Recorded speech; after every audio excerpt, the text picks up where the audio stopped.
ये फिर से खेसारी लाल यादव आप लोग के लिए तहलका करने वाले हैं। एहे रहा नहीं जाता, तड़प ही ऐसी है ना। नहीं, सुके। तो पहले आप लोग खेसारी लाल यादव के फैन है तो वीडियो को लाइक शेयर कमेंट जरूर कर दे। मैं आप लोग को बता दूं खेसारी लाल यादव आप लोग के लिए चौथा देवी गीत गाना अपने चैनल से ला रहे हैं, जो कि सॉन्ग का नाम है पुड़िया ले ले अय्या, जो कि ये सॉन्ग के सिंगर है खेसारी लाल यादव और शिल्पी राज।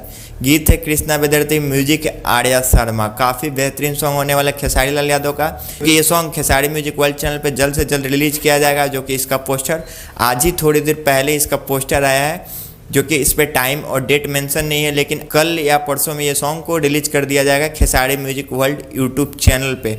जो कि खेसारी लाल यादव का Khesari music world YouTube channel से ये चौथा गाना है, मतलब कि 4 नंबर ये Khesari music world YouTube channel से ये नवरात्रि 2023 का चौथा गाना है देवी गीत खेसारी लाल यादव का, जो कि काफ़ी तहलका मचाने वाला है खेसारी लाल यादव का ये सॉन्ग, जो कि सॉन्ग का नाम है पुड़िया ले ले अय्या। मिलते हैं अगले टॉपिक के साथ, तब तक के लिए धन्यवाद, बाय। ठोक दीजिए महाकाल का, 5000 लौटे दिख जाना चाहिए। ये 4000 के लिए मैं यहाँ पे नहीं खड़ा।